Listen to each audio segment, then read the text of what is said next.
कहानी की शुरुआत होती है 1950 में, जहां एक कार फैक्ट्री के अंदर कुछ गाड़ियां तैयार की जा रही थीं। लेकिन उनमें से एक लाल रंग की गाड़ी बहुत खास थी, जिस पर एक मैकेनिक काम कर रहा था। जब वो इंजन चेक कर रहा था तो अचानक गाड़ी का हुड अपने आप इतनी तेजी से बंद हो गया कि जिससे मैकेनिक का हाथ बुरी तरह कुचल गया। उसे जल्द से जल्द डॉक्टर के पास ले जाया गया। उसके बाद एक और मैकेनिक गाड़ी चेक करने आया। जब वो गाड़ी के अंदर था तो उसकी सिगार की राख सीट पर गिर गई। उसने सिगार की राख को वहीं सीट पर छोड़ा और अपनी गलती इग्नोर करके मजे से गाड़ी में काम करने लगा। लेकिन उसे पता नहीं था कि उसकी इस छोटी सी गलती का अंजाम बहुत बुरा होने वाला है। खैर, फिर कई घंटे बीत गए और फैक्ट्री का काम खत्म हो गया। सब वर्कर्स अपने अपने घर लौट रहे थे, पर जाते हुए सुपरवाइजर ने देखा कि लाल रंग की गाड़ी की लाइट अभी भी ऑन है। वो उस लाल कार के पास जाता है। उसने जैसे ही गाड़ी खोली तो अंदर से सिगार वाले मैकेनिक की लाश बाहर गिरी। इस इंसिडेंट को अब 28 साल बीत चुके थे और हमें 1978 का वक्त दिखाया जाता है, जहां हम डेनिस नाम की एक स्टूडेंट को देखते हैं जो अपनी गाड़ी में अर्नी नाम के एक दूसरे लड़के के घर पहुंचता है। अर्नी एकदम सीधा साधा पढ़ाकू लड़का था। डेनिस और अर्नी एक दूसरे से काफी अलग थे, पर फिर भी वो जल्दी ही काफी अच्छे दोस्त बन गए। आज उनके स्कूल का पहला दिन था। स्कूल पहुंचकर उन्होंने अपने लॉकर्स से नई किताबें निकाली। तभी एक नई स्टूडेंट ली आती है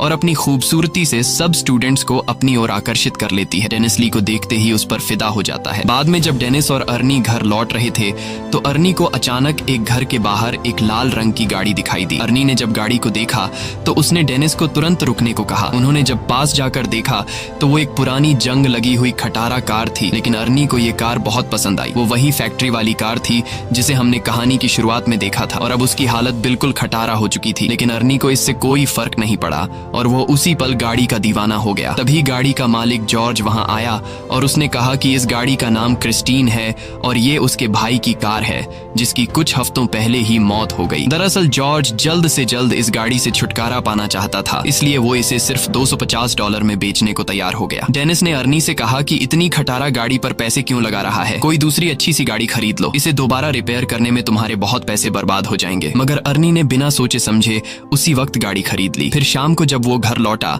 तो उसके माँ बाप ने उसे गाड़ी खरीदने के बारे में पूछा, जिस पर अर्नी की माँ बहुत गुस्सा हो गई। उसने अर्नी को डांटा और कहा कि जल्दी से इस कार को उसके मालिक के पास वापस कराओ। लेकिन अर्नी ने उनकी एक नहीं सुनी, क्योंकि उसने गाड़ी अपने जमा किए हुए पैसों से खरीदी थी। लेकिन अर्नी की माँ बहुत सख्त थी। उसकी माँ कहने लगी कि ये गाड़ी इस घर में नहीं रहेगी। जिसके बाद अर्नी डेनिस के साथ गाड़ी को लेकर एक गैराज में पहुंचा। वहां वो गैराज के मालिक से मिले, जो एक नंबर का खड़ूस इंसान था। वो उस गाड़ी को गैराज में नहीं खड़ा करने दे रहा था, लेकिन अर्नी बहुत ही शराफत से बार बार उससे रिक्वेस्ट करता है कि प्लीज इस गाड़ी को गैराज में खड़ा कर दो। जिसके बाद गैराज का मालिक मान जाता है और अर्नी को वहां अपनी गाड़ी रखने की इजाजत दे देता है। रास्ते में डेनिस ने अर्नी से पूछा कि उसने क्रिस्टीन जैसी घटिया और खटारा गाड़ी क्यों खरीदी। इस पर अर्नी ने कहा कि उसने ये गाड़ी नहीं चुनी, बल्कि इस गाड़ी ने उसे चुना है। अगले दिन स्कूल में डेनिस लंच के दौरान अर्नी का इंतजार कर रहा था। काफी देर तक जब अर्नी नहीं आया तो वो उसे ढूंढने निकला। तब उसने देखा कि बड़ी नाम का एक बदमाश लड़का अर्नी को परेशान कर रहा था और उसका लंच बॉक्स लेकर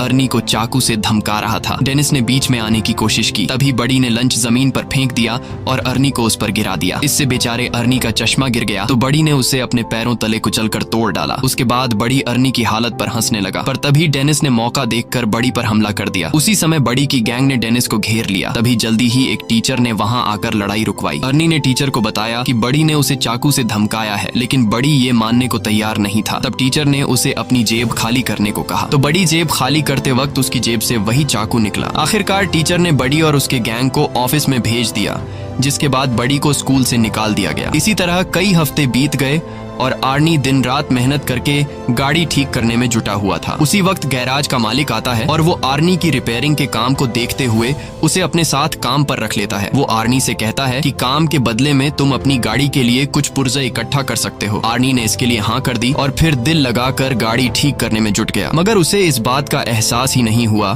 कि गाड़ी को ठीक करते करते उसे क्रिस्टीन से हद से ज्यादा लगाव हो गया है। अगले दिन स्कूल में कुछ दोस्त नई लड़की ली के बारे में बात करते हैं और डेनिस को चैलेंज करते हैं कि वो लाइब्रेरी में जाकर ली से बात करके दिखाए। वो अपने दोस्तों के चैलेंज को एक्सेप्ट करते हुए ली के पास पहुंच जाता है, लेकिन बातचीत करने से पहले ही ली डेनिस से कहती है कि उसके पास पहले से ही एक बॉयफ्रेंड है। डेनिस को ये बात बहुत बुरी लगती है और दोस्तों के सामने शर्मिंदा होकर टेबल छोड़ देता है। फिर शाम को डेनिस आर्नी से मिलने गया, क्योंकि वो काफी दिन से मिले नहीं थे, लेकिन उसने देखा कि आर्नी पहले से बहुत ज्यादा बदल चुका था। वो बिना चश्मे के स्टाइलिश कपड़े पहनकर एकदम हीरो टाइप लग रहा था। वो ज्यादा देर डेनिस से बात करने के लिए भी नहीं रुका और गैराज में काम करने चला गया। उसकी माँ ने उसे रोकने की कोशिश की, लेकिन आर्नी उन्हें इग्नोर करके चला गया। आर्नी की माँ ने डेनिस से कहा कि वो आर्नी और उसकी नई गाड़ी की वजह से बहुत परेशान है, क्योंकि उन्हें पता चला था कि गाड़ी के पिछले मालिक की गाड़ी के अंदर ही दम घुटने से मौत हो गई थी। ये सुनकर डेनिस जॉर्ज से मिलने पहुंचा तो जॉर्ज ने उसे अपने भाई की कहानी सुनाई। उसने बताया कि जब उसके भाई ने क्रिस्टीन को खरीदा था तो वो पूरी तरह उसका दीवाना हो गया था। उसी गाड़ी में उसकी पत्नी और बेटी ने भी अपनी जान गंवाई थी और फिर उसके भाई की मौत के बाद ये गाड़ी न जाने कैसे खुद ब खुद जॉर्ज के घर के बाहर आकर खड़ी हो गई। ये सुनकर तो डेनिस और भी घबरा गया, जिसके बाद वो फैसला करता है कि गाड़ी पर जांच पड़ताल के लिए वो गैराज में जाएगा। जिसके बाद डेनिस चुपके से गैराज में पहुंच जाता है। उसने गाड़ी खोलने की कोशिश की, पर जैसे ही उसने हैंडल खींचा तो रेडियो अपने आप ही चालू हो गया और डेनिस तुरंत वहां से भाग जाता है ताकि उसे कोई देख न ले। अगली सुबह डेनिस स्कूल स्टेडियम में फुटबॉल खेलने जाता है। डेनिस खास गोल मारने के बारे में सोच रहा था कि तभी अचानक उसने आर्नी को वहां आते देखा और उसकी गाड़ी क्रिस्टीन तैयार होकर चमक रही थी, जिसे देखकर बडी और उसके दोस्तों को जलन महसूस हुई। ली भी गाड़ी से बाहर आई और उसने सबके सामने आर्नी को चूम लिया। ये देखकर डेनिस को बिल्कुल भी अच्छा नहीं लगा, क्योंकि वो ली से बहुत ज्यादा प्यार करता था। डेनिस को गुस्सा आ जाता है और गेम से उसका फोकस हट जाता है। इसी मौके का फायदा उठाकर दूसरी टीम का प्लेयर उसे धक्का देकर गिरा देता है। उस धक्के से डेनिस इतनी जोर से जमीन पर गिरा कि वो तुरंत ही बेहोश हो गया और उसे बहुत गहरी चोट भी आई। इस इंसिडेंट के कई दिन बाद डेनिस की आंख खुली तो उसने देखा कि वो एक हॉस्पिटल में है। उसकी टांग और गले में प्लास्टर लगा हुआ था। आर्नी भी उसे मिलने आया था। तब डेनिस को रियलाइज हुआ कि उसका दोस्त कुछ ज्यादा ही तेजी से बदल रहा है। 1 महीने पहले वो एक डरपोक और शर्मीला सा लड़का हुआ करता था, जो किसी से खुलकर बात भी नहीं कर सकता था। खैर, आर्नी जल्दी ही उसे अलविदा कहकर निकल गया। फिर शाम को वो ली के साथ मूवी थिएटर गया और बाद में वो दोनों गाड़ी में ही एक दूसरे को चूमने लगे। पर जब बात उससे आगे बढ़ी तो ली अचानक उतरकर गाड़ी से बाहर आ गई। आर्नी उसके पीछे गया तो ली कहने लगी कि मुझसे ज्यादा तो तुम इस गाड़ी से प्यार करते हो। आर्नी को उसकी बातें बहुत अजीब लग रही थीं, लेकिन फिर अचानक बारिश शुरू हो जाती है, जिसकी वजह से वो जैसे तैसे ली को मनाकर वापस गाड़ी में बैठाता है। लेकिन तभी विंडशील्ड खराब हो जाती है, जिसको ठीक करने के लिए आर्नी बाहर निकलता है। ली अंदर अकेली गाड़ी में बैठकर कुछ खाने लगती है कि अचानक गाड़ी का रेडियो अपने आप चालू हो गया। उसी समय डैशबोर्ड से बहुत तेज रोशनी आई और ली को लगा कि उसका गला घुट रहा है, उसे सांस नहीं आ रही थी। तो आर्नी तुरंत उसकी मदद के लिए दौड़ा, मगर गाड़ी अंदर से लॉक हो चुकी थी। उधर ली दम घुटने से मरने ही वाली थी कि बिल्कुल सही वक्त पर वो अंदर से दरवाजा खोलने में कामयाब रही और तभी साथ खड़े एक आदमी ने जैसे तैसे उसे खींचकर बाहर निकाला। ये देखकर आर्नी को उस आदमी पर गुस्सा आया। आर्नी को लगा कि वो आदमी ली के साथ फ्लर्ट कर रहा है, पर वो आदमी तो सिर्फ ली के गले में फंसा हुआ खाना निकाल रहा था। ये सब होने के बाद आर्नी ली को घर वापस छोड़ आया। ली गाड़ी से निकलते ही घर में घुस गई और उसने कहा कि वो आर्नी से कोई बात नहीं करना चाहती। आर्नी ने उससे माफी मांगने की कोशिश की, पर ली के दिमाग में ये बात कंफर्म हो चुकी थी कि इस गाड़ी ने मुझे मारने की कोशिश की है। और तो और उसे लगता था कि क्रिस्टीन उससे जलती है, क्योंकि जब भी वो गाड़ी में एक साथ होते हैं तो कुछ न कुछ गड़बड़ हो जाती है। ये सब सुनकर आर्नी को लगा कि ये ली का सिर्फ वहम है, इसलिए उसने कहा कि वो कल बात करेंगे। फिर आर्नी वापस गाड़ी में बैठा, मगर गाड़ी चालू ही नहीं हो रही थी, जैसे क्रिस्टीन नाराज हो गई हो। तब उसने क्रिस्टीन से बात करते हुए कहा कि आज ली के साथ जो भी हुआ इससे कोई फर्क नहीं पड़ता, क्योंकि वो हमेशा प्यार सिर्फ क्रिस्टीन से करेगा। उसके बाद उसने चाबी घुमाई तो गाड़ी डायरेक्ट ही चालू हो गई। अब वो सीधा गैराज पहुंचा और क्रिस्टीन को वहीं छोड़कर घर वापस चला गया। पर तभी उसके पीछे से बडी और उसके दोस्त गैराज में घुस गए। उन सबके पास तरह तरह के हथियार थे और देखते ही देखते उन्होंने पूरी गाड़ी तबाह कर दी। फिर अगले दिन आर्नी ने ली को जैसे तैसे मना लिया और फिर वो दोनों गैराज में आए ताकि आर्नी गाड़ी से अपना वॉलेट निकाल सके। मगर जैसे ही आर्नी की नजर क्रिस्टीन पर गई तो उसने क्रिस्टीन को तहस नहस देखा। ये देखकर आर्नी को बहुत बुरा लगा। आर्नी को लगा कि ये सब कुछ ली ने किया है। ली हैरान होकर पूछी कि ये किसने किया, मगर आर्नी ने बिना बात किए उस पर चिल्ला पड़ा और उसने ली को दूर चले जाने को कहा। बाद में आर्नी ने अपने माँ बाप को इस बारे में बताया तो उन्होंने आर्नी को शांत करते हुए कहा कि वो उसे नई गाड़ी दिलवा देंगे। ये बात सुनकर आर्नी को और ज्यादा गुस्सा आ गया, क्योंकि वह जानता था कि ली की तरह उसके माँ बाप को भी क्रिस्टीन से नफरत है और उसने क्रिस्टीन की इस हालत का जिम्मेदार भी अपने माँ बाप को ही ठहराया, क्योंकि अगर वो उसे गाड़ी घर पर रखने की इजाजत दे देते तो आज वो सही सलामत होती। फिर वो उन्हें और भी बुरा भला कहकर अपने कमरे में जाने लगा। उसके पापा ने उसे पीछे से पकड़कर अपनी माँ से माफी मांगने को कहा, मगर आर्नी और भी बुरा भला बोलता ही जा रहा था तो उसके पापा ने उस पर हाथ उठा दिया। आर्नी जवाबी कार्रवाई में अपने बाप को गले से पकड़ता है और करीब अपने बाप को मारने ही वाला होता है कि तभी वो उसे छोड़ देता है। उसके बाद वो चुपचाप घर से बाहर आ गया। वो सीधा क्रिस्टीन के पास पहुंचा और एक बार फिर से एक एक पुर्जा जोड़कर उसे ठीक करने का फैसला किया। मगर उसने अब जो देखा उसके पैरों तले जमीन ही खिसक गई। उसने देखा कि मानो जादू से गाड़ी अपने आप ही ठीक हो रही थी। आर्नी ने खुश होकर गाड़ी से पूछा कि वह और क्या क्या कर सकती है और तभी क्रिस्टीन बिना मेहनत के पूरी तरह से ऑटोमेटिक खुद को रिपेयर कर लेती है। अगले सीन में हम रात को मूची नाम के एक लड़के को देखते हैं जो बडी का साथी था। वो सड़क के बीचों बीच एक ट्रक को रोक कर उसे लूट रहा था। अचानक उसे दूर से गाड़ी के इंजन की आवाज सुनाई दी। उसने थोड़ी पास जाकर देखा तो पता चला कि ये तो क्रिस्टीन है जो एकदम नई होकर उसके सामने आकर खड़ी हो गई थी। वो समझ गया कि आर्नी को पता चल गया है कि उसने ही बडी के साथ मिलकर क्रिस्टीन को तहस नहस किया था। अब वो आर्नी से माफी मांगने लगा पर अचानक गाड़ी की हेडलाइट जली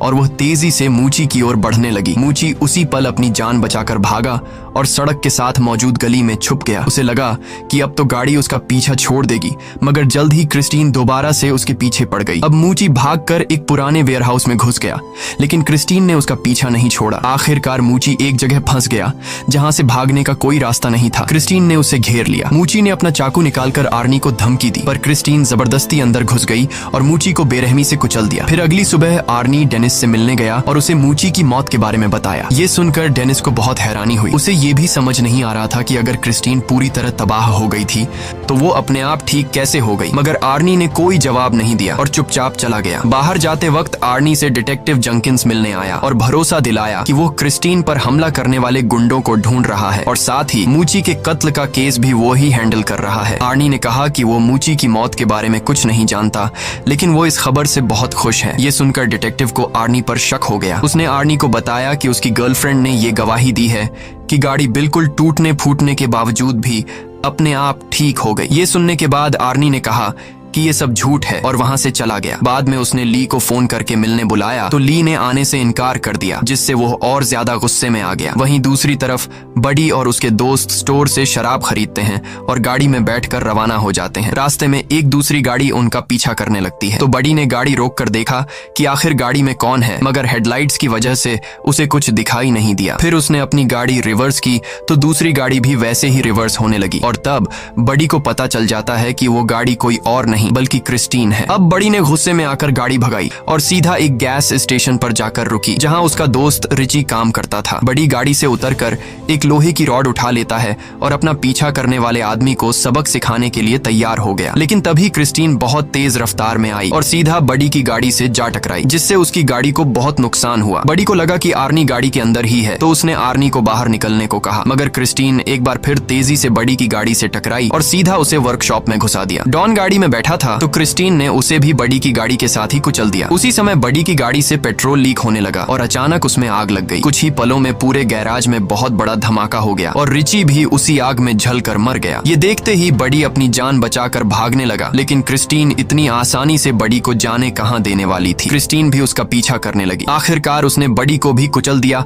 और वो वहीं जलकर राख हो गया। कुछ घंटे बाद गैराज के मालिक को किसी गाड़ी के आने की आवाज सुनाई दी। उसने देखा कि क्रिस्टीन धुएं से लिपटी हुई थी। उसे काफी हैरानी हुई क्योंकि आर्नी तो कोई दूसरी गाड़ी ठीक करने गया हुआ था। अब वो अपनी बंदूक लेकर देखने गया कि क्रिस्टीन के अंदर आखिर बैठा कौन है। उसने दरवाजा खोलने की कोशिश की पर वो बहुत ज्यादा गर्म थी और इसीलिए उसने कपड़े की मदद से दरवाजा खोला। जब उसने अंदर देखा तो पता चला कि गाड़ी के अंदर तो कोई भी नहीं है। वो परेशान हो गया कि आखिर इस गाड़ी को चला कौन रहा था। उसे कुछ भी समझ नहीं आया और वो खुद गाड़ी में बैठ गया। लेकिन ये उसकी जिंदगी की सबसे बड़ी गलती थी और अब उसे इस गलती का नुकसान भुगतना होगा, क्योंकि क्रिस्टीन आज कोई गवाह जिंदा नहीं छोड़ने वाली थी। अचानक गाड़ी का दरवाजा खुद ब खुद अंदर से बंद हो गया और फिर क्रिस्टीन सीट को डैशबोर्ड की तरफ धकेलकर उस गैराज के मालिक को मार देती है। फिर अगली सुबह जब आर्नी गैराज पहुंचा तो उसने देखा कि वहां कई सारी पुलिस कार्स मौजूद थीं। वो वहां डिटेक्टिव जंकिन से मिला तो पता चला कि क्रिस्टीन में गैराज के मालिक की लाश मिली है। इस पर आर्नी कहने लगा कि वो नहीं जानता ये सब कैसे हुआ, मगर उसका दिल जानता था कि इसके पीछे क्रिस्टीन का ही हाथ है, क्योंकि वो एक बार फिर से चमचमाती हुई अपनी जगह पर खड़ी थी। दूसरी तरफ डेनिस हॉस्पिटल से घर लौटा तो ली ने उसे फोन करके कहा कि वह उससे मिलना चाहती है। ली डेनिस के पास आती है और डेनिस से कहती है कि क्रिस्टीन ने आर्नी को अपने वश में कर लिया है और अब वो क्रिस्टीन की दीवानगी में पागल होकर अजीब तरह की हरकतें कर रहा है। डेनिस ने कहा कि उसे यकीन है कि आर्नी खुद से कोई गलत काम नहीं कर सकता, लेकिन अगर क्रिस्टीन ने उसके दिमाग पर कब्जा कर लिया है तो क्रिस्टीन को खत्म करना बहुत जरूरी है। उसके बाद ली अपने घर लौट गई और कुछ ही टाइम बाद आर्नी क्रिस्टीन में बैठकर डेनिस के यहाँ आ पहुंचा। उसने डेनिस को ड्राइव पर चलने को कहा तो डेनिस ड्राइव पर जाने के लिए तैयार हुआ। गाड़ी चलाते वक्त आर्नी एक बार फिर से बहुत अजीब बर्ताव कर रहा था। अचानक वो बहुत तेज रफ्तार में गाड़ी चलाने लगा और फिर उसने स्टीयरिंग व्हील भी छोड़ दिया। ये देखकर डेनिस काफी ज्यादा घबरा गया और उसने कहा कि क्रिस्टीन उसकी कंट्रोल में नहीं है, जल्दी से स्टीयरिंग व्हील पकड़ो नहीं तो हम दोनों मारे जाएंगे। पर आर्नी ने अजीबो गरीब तरीके से कहा कि उसके और क्रिस्टीन के बीच में कोई नहीं आ सकता। उसे क्रिस्टीन पर पूरा भरोसा है और अपना पॉइंट प्रूव करने के लिए आर्नी कार को फुल स्पीड में दूसरी लेन में घुसा देता है। सामने से आ रही गाड़ी से उनकी टक्कर होते होते बचती है। अपने दोस्त को पागलपन की कगार पर देखकर अब वो खुद कुछ करने का फैसला करता है। अगले दिन डेनिस ने क्रिस्टीन के बोनट पर एक नोट लिखा जिसमें वो आर्नी से कहता है कि वो शाम को गैराज में मिले। शाम को डेनिस और ली वर्कशॉप में उसका इंतजार कर रहे थे, लेकिन आर्नी नहीं आया तो वो दोनों पास खड़े बुलडोजर में बैठकर उसे वर्कशॉप के अंदर ले आए। उन्होंने प्लान बनाया कि ली ऑफिस में रहेगी और आर्नी के वहां आते ही गेट को बंद कर लेगी और उसी मौके का फायदा उठाकर डेनिस बुलडोजर से क्रिस्टीन को तबाह कर देगा। जल्द ही प्लान के मुताबिक ली ऑफिस में जाने लगी, लेकिन वो ये नहीं जानते थे कि क्रिस्टीन पहले से वर्कशॉप में ही पर्दे के पीछे छिपी हुई है। फिर गाड़ी ने अपनी हेडलाइट्स उनकी ओर की और ली को कुचलने के लिए आगे बढ़ी। ली ने जैसे तैसे हवा में लटके हुए एक टायर को पकड़कर अपनी जान बचाई, लेकिन क्रिस्टीन ने भी हार नहीं मानी और दोबारा उस पर अटैक करने के लिए आगे बढ़ी। तभी डेनिस बुलडोजर का पंजा उसके सामने ले आया ताकि ली को क्रिस्टीन टक्कर न मार सके। उसके बाद क्रिस्टीन पीछे हटकर वर्कशॉप के दूसरे किनारे पर चली जाती है, जबकि डेनिस बुलडोजर को उसके फ्रंट साइड पर ले जाता है। अब दोनों गाड़ियां एक दूसरे के आमने सामने आ गईं और पता चला कि क्रिस्टीन अब अकेली नहीं चल रही, बल्कि आर्नी उसकी मदद कर रहा है। अब वो पूरी तरह से गाड़ी के कंट्रोल में था। अचानक गाड़ी ने अपनी हेडलाइट्स उनकी ओर की और कुछ ही सेकंडों में खुद को पूरी तरह ठीक कर लिया। बदकिस्मती से एक्सकैवेटर ने भी काम करना बंद कर दिया था, जिसके बाद डेनिस उसे दोबारा स्टार्ट करने की कोशिश में लग गया। इसी दौरान गाड़ी ऑफिस की तरफ ली को हमेशा के लिए खत्म करने के लिए दौड़ पड़ी। वो सब कुछ तोड़ती हुई ली की ओर बढ़ी, लेकिन इस जबरदस्त टक्कर की वजह से आर्नी विंडशील्ड तोड़ता हुआ बाहर जा गिरा। ली उसे देखने के लिए आगे बढ़ी कि आर्नी को क्या हुआ, पर आर्नी अचानक उछलकर उसे डरा देता है और उस पर हमला करके उसे पकड़ लेता है। लेकिन बदकिस्मती से उसके शरीर में विंडशील्ड के शीशे का एक बड़ा टुकड़ा घुस गया था। आर्नी ने अपने मरते हुए लम्हों में अपनी प्यारी गाड़ी को छूने की कोशिश की, लेकिन उसका शरीर जख्मों को बर्दाश्त नहीं कर पाया और क्रिस्टीन के सामने ही दम तोड़ देता है। ली फौरन उस जगह से भाग जाती है, लेकिन क्रिस्टीन ने बदला लेने के लिए तुरंत रिवर्स गियर लगाकर उसे कुचलने की कोशिश की, लेकिन लकीली उस वक्त पर ली तो बच निकली और गाड़ी एक पिलर से टकराकर उसमें अटक गई। उधर डेनिस इस मौके का फायदा उठाते हुए क्रिस्टीन की तरफ बढ़ने लगा। उसने गाड़ी में जबरदस्त टक्कर दे मारी, लेकिन गाड़ी अब भी उसका सामना करते हुए बचने की कोशिश कर रही थी। क्रिस्टीन दोबारा से ली की तरफ बढ़ी, लेकिन डेनिस ने एक्सकैवेटर के पंजे से उसे पीछे से कुचल दिया। इस हमले से उस गाड़ी की ताकत थोड़ी कम हो गई। ली जल्दी से एक्सकैवेटर में डेनिस के पास पहुंची, लेकिन उधर क्रिस्टीन फिर से एक्टिव होकर खुद को ठीक करने में लग गई थी। मगर इस बुरी शक्ति को हमेशा हमेशा खत्म करने के लिए डेनिस ने बुलडोजर स्टार्ट करके क्रिस्टीन के ऊपर चढ़कर उसे पूरी तरह कुचल दिया। वो अभी भी बचने की कोशिश कर रही थी, लेकिन इस बार वो पूरी तरह तबाह हो गई। उनकी ये लड़ाई आखिरकार खत्म हो गई और अगले दिन डेनिस और ली जंक यार्ड में डिटेक्टिव जंकिंस से मिले। वहां उन्होंने देखा कि क्रिस्टीन पूरी तरह से कबाड़ में बदल चुकी थी। आखिर में तीनों वहां से चले गए, लेकिन तभी हमने देखा कि क्रिस्टीन का एक छोटा सा टुकड़ा अपने आप हिलने लगा, जिससे पक्का हो गया कि वो शैतानी गाड़ी अभी भी जिंदा थी। और इसी के साथ कहानी खत्म हो जाती है। अगर वीडियो आपको अच्छी लगी हो तो हमारे चैनल को जरूर सब्सक्राइब कीजिए।